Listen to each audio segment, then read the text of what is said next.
Hello, and welcome to another episode of Untraditionally Traditional, a podcast with me, Brittany Duncan, a millennial homemaker.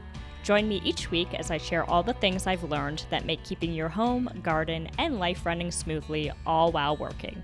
If you are enjoying the podcast, please be sure to subscribe in your favorite podcasting app so you get the episodes downloaded straight to you every Monday. Now, on to today's episode. Hello, and welcome back to another episode of Untraditionally Traditional, a millennial homemaker.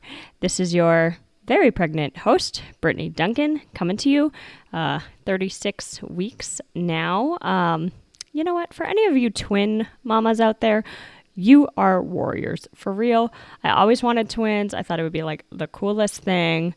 But this little man's pressure on, well, everything makes me seriously respect what women's bodies go through, but especially those who carry multiple babies at once.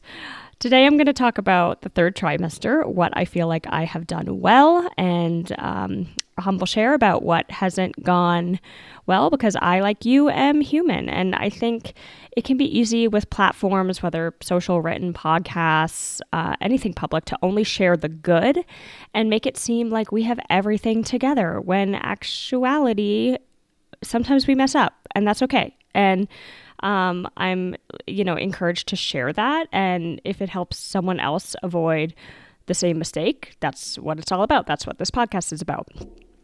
Before we get into that, in lieu of favorite things, I am going to provide a much overdue update on some things I ordered a while back and told y'all I would report back on. First is the Olive and June gel manicure kit. Bought it. I've used it several times, and sadly, I would not recommend purchasing it.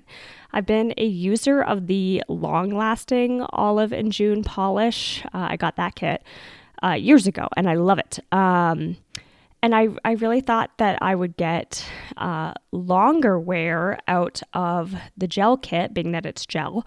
But truthfully, I get longer wear out of that long-lasting regular Olive and June polish. With the gel, it's like no matter what I do, it starts to peel in about 4 days. Granted, y'all know I like to cook, putts in the garden. So like I'm hard on my hands, but still like nowhere close to the 21-day manicure the kit boasts is possible. So I don't know, for me, not worth the money. The only positive to this kit that I found is that it's really nice to be able to do your nails and then have them like immediately dry, or in gel polish, they call it cured.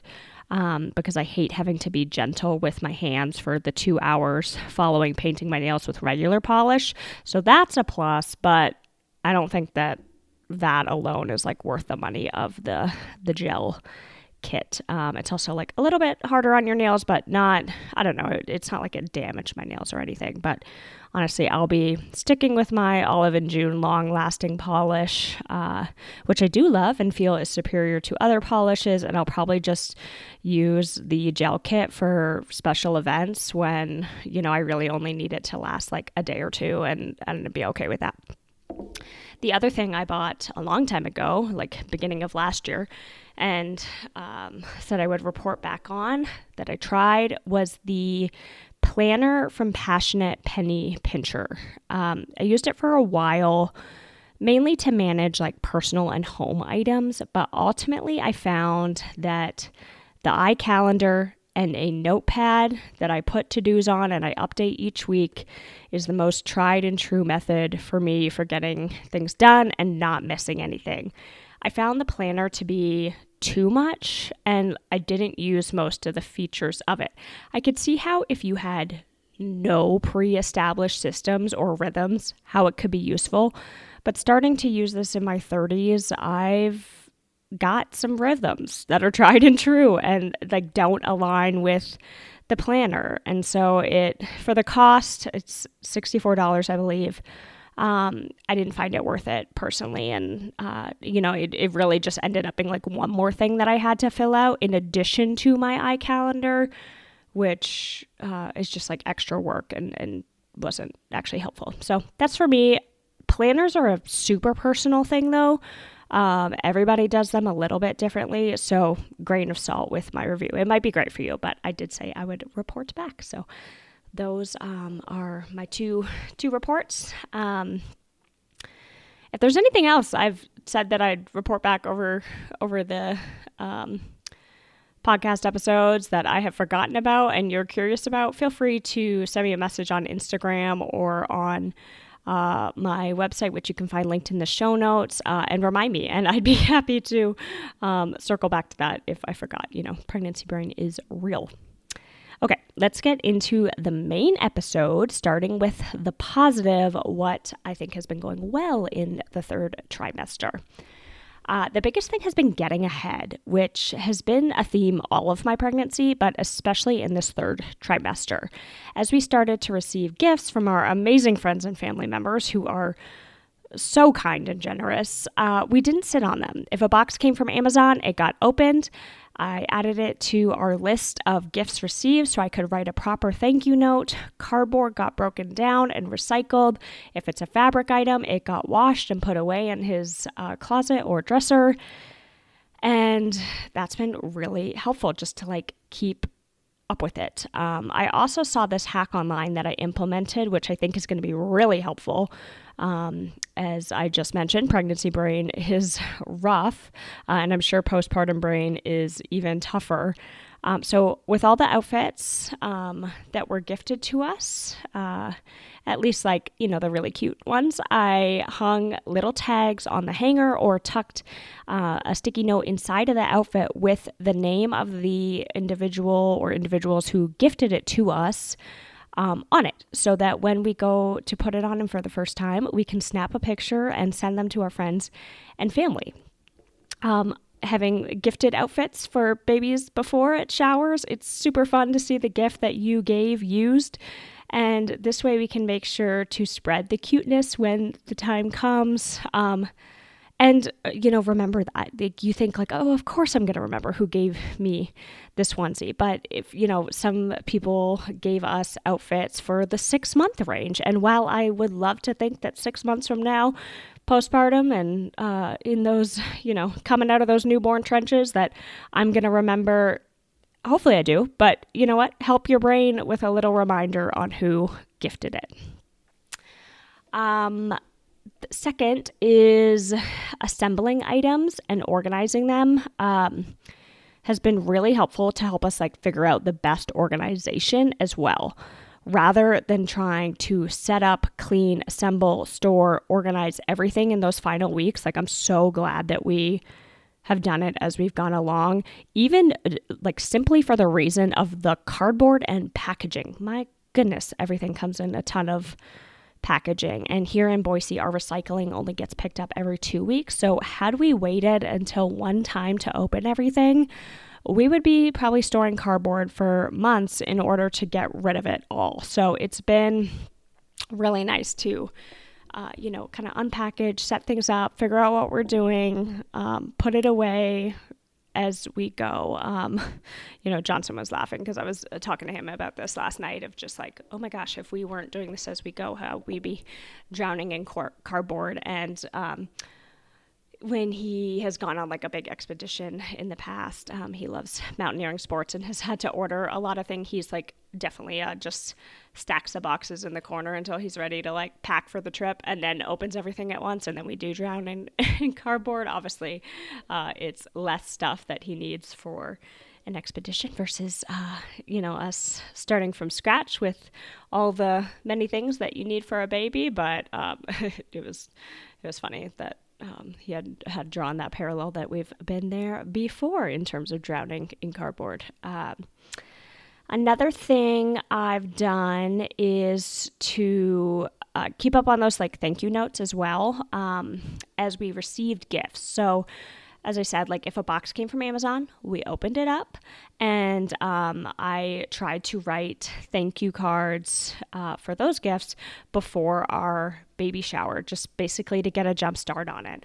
I still have more to write after our baby shower because our friends and family were so incredibly sweet and spoiled us absolutely rotten. And so I've still got some thank you cards to get out, but just having a jump start on that was really nice. And I like writing thank you cards as I go. If I can get 5 written, put them in the mail, that's 5 that are done and on their way and checked off the list. So it's nice to be able to chip away at it. It's rare, I think, for anyone to have these like huge blocks of time that you can do these various things in. So just chipping away at everything has really been helpful in terms of like a time management, especially because I'm still working. My plan is to work up until my due date so that I can maximize my time off with him once he's here in the flesh, in terms of maternity leave. So it's still regular life over here at the Duncan household. So it's trying to fit these things into small pockets of time and chipping away on it is the way to do it. Another thing I've done is to knock out appointments. I know this woman who in her birth month takes care of all her regular appointments in that month. Gynecologist, regular doctor, dentist, dermatologist, eye doctor, whatever she needs. And then she's done for the rest of the year other than like her 6-month dentist appointment. For those of you who don't know, you should go to the dentist twice a year, every 6 months,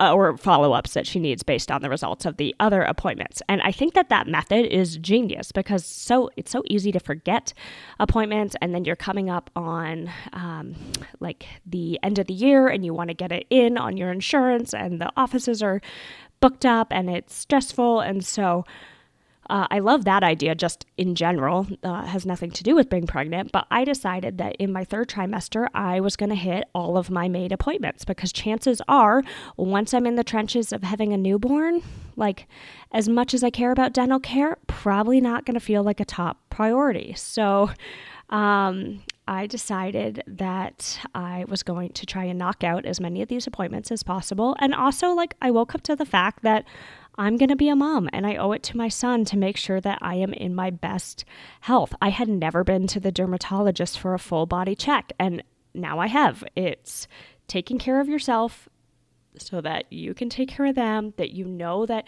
you've got nothing going on, you've been checked, you're, no surprises. The C word, cancers, are super scary. And, the only way to really rule that out and catch it is to go to these like regular appointments and get checked out. So that is what I have been doing and trying to knock out before the baby comes. If you have a busy season coming up, I know summer for a lot of people is a busy season, especially if your kids are older and they're going to be off for summer break. It's hard to do appointments. Maybe treat April and May as your time to go knock out your personal care items so that you are taking care of yourself before you need to take care of others. What else? On the flip side of that, I've had to let go of some things. Probably the beginning of a lot of things that I'll have to let go because as I have been told, everything changes in motherhood, parenthood, and so this is not surprising. But I've had to let go of some things that I would really love to do, but have realized that this isn't the season for it. Some of my friends started a book club, and I've always wanted to be in a book club, and I immediately said yes. And then after not being able to get my schedule aligned or actually read the first or the second book they chose, I had to face the reality that this season is not book club season for me. It's not saying that I'll never be able to join. It's just removing that stressor of feeling like I have to read this book, and feeling bad that I haven't or can't or am prioritizing other things, that I need to make the monthly meeting. I look forward to when I can join, but I had to get real with myself about what I can do. Same with our garden and backyard chickens. I love starting seeds. It's more economical, it's fun, but it's a lot of work. And so I made the decision, and I've had to force myself to remake that decision about 5 times when I've been tempted to start seeds, that this year is not the year to start seeds. I'm still going to do a garden, but I'm going to buy starter plants.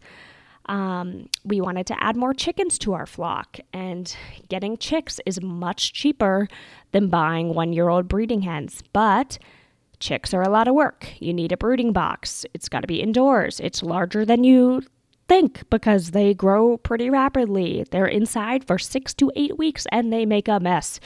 I tell people, friends ask me all the time about chickens, because they consider getting them. And I'm pretty frank about they're adorable for that first week, and then they start making a mess and they smell, and you've got to have them on different food and worry about keeping them warm with heat lamps and not burning your house down. And it's a whole process. You run the risk of getting an incorrectly sexed chick that may be a rooster, and a lot of neighborhoods do not allow roosters, or one that develops a physical issue like crossbeak. If you have followed me on Instagram for a while, since I started the podcast, we got a chick that ended up developing crossbeak, which basically is where their beak grows in a way that doesn't allow them to eat on their own, and they need to be hand-fed 2 to 3 times a day. This was not in the cards for us.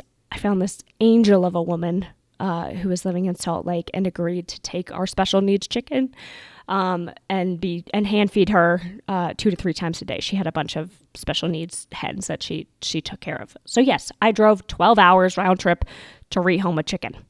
If you're the kind of person who can call birds, these are probably not issues for you. But for me, it's a real concern because I am not strong enough to do that. So if I get a rooster or I get a special needs chicken, I got to figure out how to rehome it and what to do. And it's a whole thing. It's more than I wanted to take on right now, but we did want to add some more layer hens to our flock. So we decided that we were going to buy 1-year-old breeding hens. And with these, they're already laying.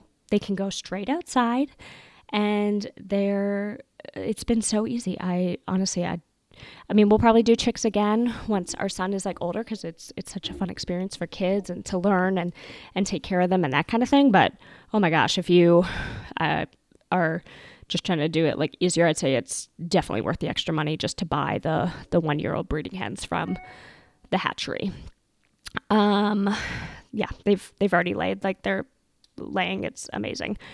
So I'm not saying a hard no to anything extra work, but I'm saying that I'm going to choose what's worth the effort, because right now, time, money, physical, mental capacity, they're more limited. And so I do have to be, careful about that.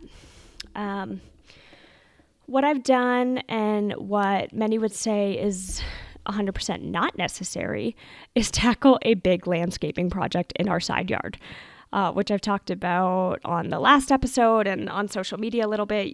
I have a highlight reel where you can see kind of the progress there that we've made. And at this point, I'd say we're about 85% complete. All we have to do now is create stepping stones out of concrete and then add gravel between them. And I'm extremely proud of myself for the work I've put into this project in the last 5 weeks while being 30 through 35 weeks pregnant. It's been hard, but rewarding. And I treat it like an extension of the workouts I do each week.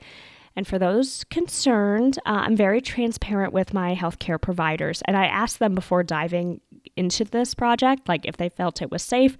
I told them what I, was going to do, asked if I could dig up sod and move bags of soil and heavy rocks. And they were incredibly supportive about the idea, knowing that pre-pregnancy and all through pregnancy, I've continued to work out and strength train, which is something I want to touch on. I feel like there's so much pressure on pregnant women to take it easy, and not necessarily in a relax, treat yourself, you're doing enough, you're growing a baby kind of way, but more in a be careful, you could harm the baby, you need to bubble wrap yourself kind of a way. And I don't love it. I really believe that my process of doing strength training 2 to 3 times a week, hiking and walking long distances, and tackling these home and garden projects where I'm lifting heavy items, getting my heart rate up, breaking a sweat, combined with eating well, has optimized my body for pregnancy and hopefully for childbirth. People often say to me, "You're so lucky you haven't gained a ton of weight." And I smile and I say thank you, as one should. But in my heart, I know I'm not, quote, lucky. I've worked dang hard to keep my health, mental, muscular, nutritional, a priority pre-pregnancy and then through pregnancy. Luck doesn't really have anything to do with it. I've had to be pretty ruthless with my diet. Honestly, it's more strict than it was before I was pregnant. There's a lot of misinformation out there. The whole eating for two, it's a myth that sets women up for failure. The recommendations are that in your first trimester, no extra calories are needed. In your second trimester, approximately like 350 extra calories a day. And then in your third trimester, it's approximately 450 extra calories a day. To quantify what 400 calories actually looks like, it's not much. It's one large banana or apple with 3 tablespoons of peanut butter or almond butter, or 1 cup of Greek yogurt with a 1/4 cup of granola and a 1/4 cup of berries. It's really not a lot of food. So I think in pregnancy, women can get off track because we're told, oh, you need to, you're growing a baby, you need to eat so much more. No, you just need to eat the right things. So another thing is like the pregnancy cravings. This is a ditch I feel women can fall into. It's a cheat. Call it what it is. I think often people are like, oh, the baby wants chocolate ice cream. No, he doesn't, but you do. And you can decide if you want to indulge in that or not. Same as before you were pregnant. I have had just as many, quote, cravings for treats as I had pre-pregnancy. The difference is being pregnant, society has given us this like convenient but harmful hall pass to eat whatever we want and call it a pregnancy craving. I'm not saying don't have dessert or the burger or whatever you want. I'm saying indulge in it, knowing it isn't the healthy choice, but that you're having a cheat meal, just as you would pre-pregnancy. Make it an exception, an occasion. Over the weekend, I worked on that side yard garden project for 6 hours. I was sweating, I was tired, I was ravenous at the end, and I decided that I would go get a burger, a small onion ring and a baby shake from down the road. And I loved every bite of it. But I made the decision to indulge consciously, knowing it's not the best thing for me or baby, and not with a mental complex that I deserve this unhealthy meal or that the baby wanted it. I wanted it. I got it. And today I'm back to regular scheduled programming of nutritional meals. So anyway, it's a bit of a rant there, but just something that I want to mention in terms of kind of like the fear I had talked about on Instagram a little bit, but like the fear mongering of what women can and can't do while they're pregnant. I think a lot of women can actually do a lot physically. Again, this is not medical advice. Talk to your provider. They'll probably talk to you about what you were doing pre-pregnancy and what you've been doing during pregnancy. But I have been working really physically hard on this side yard project, and I found that actually very helpful for my physical strength and mental health. So I'd say, as long as your care team's on board, don't let society scare you into bubble wrapping yourself. To close, and this is something that I didn't do well, what others can learn from, pregnant or not. And the thing is, what I did not do well was communicating our birth preferences and expectations for visitors for those first months of his life. Did not do that. I would do it differently, doing it again. Because I respect the privacy of my family and they didn't sign up to share their lives on a public platform like a podcast, I'm going to keep this fairly broad. But in short, the mistake I made was communicating to everyone in the same way. A formal letter. It was an email. Many of the books that I read and the forums recommended that you share a letter with your, friends, family, people that are going to be around the baby in those first months, stating your expectations clearly, firmly, with your reasoning, citing some research or linking to it so they can read more about it. And where this guidance and I went wrong is that not all people receive information the same way. Some will take a letter like I described just fine. and others do much better with a personal approach, a verbal approach. I consider myself to be a good communicator, so the fact that I messed this up was a blow. That my misjudgment of how to best communicate was a setback for the joy of welcoming our baby boy for some of our family members. Like, oh my gosh, it broke my heart. My misjudging this caused hurt to some of the people I love most in the world, and that was a fail. So please, no matter where you are in life, whether you're expecting a baby or not, learn from my mistake, trust your gut. All of the formal guidance in the world, from books, podcasts, forums, it can be helpful, but it is simply a guideline. It's not a one-size-fits-all, and people are very unique. So, of course, saying it now, it seems so incredibly obvious, but our approach to communication with different individuals, it needs to be unique too, right? Like, not sure which approach is best when communicating with somebody, ask them, how do you like to receive information? I assumed that everybody likes to get information like I do. I prefer a letter with reasoning provided. It gives me time to read, maybe reread, research, process, and then respond, versus a verbal approach to me sometimes can make me feel like I'm on the spot. I am trying to process it in real time. I don't love that. So the moral of the story is that not everybody operates in the same way, and we can do damage by assuming they think just like we do. Happy to report that through verbal communication and ownership of my mistake, expression of the love, and some open communication, this bump was smoothed over and all is well again. But I've always believed in transparency on this podcast. So I'd like to share, what I got right, but I also think it's really helpful to others, to hear what I got wrong too, so that hopefully you can avoid the same mistakes that I have made. Anywho, that is the episode for today. Share this with an expectant mama or anyone you feel could find it helpful. Until next week, happy homemaking, everyone. Thank you for listening to this episode of Untraditionally Traditional. If you enjoy the podcast, please share it with those special people who would love it too, and write a review. For more tips and photos of my home and garden, follow Untraditionally Traditional Pod on Instagram. Until next week, let's continue to make our homes places of joy and service to ourselves and those we share them with.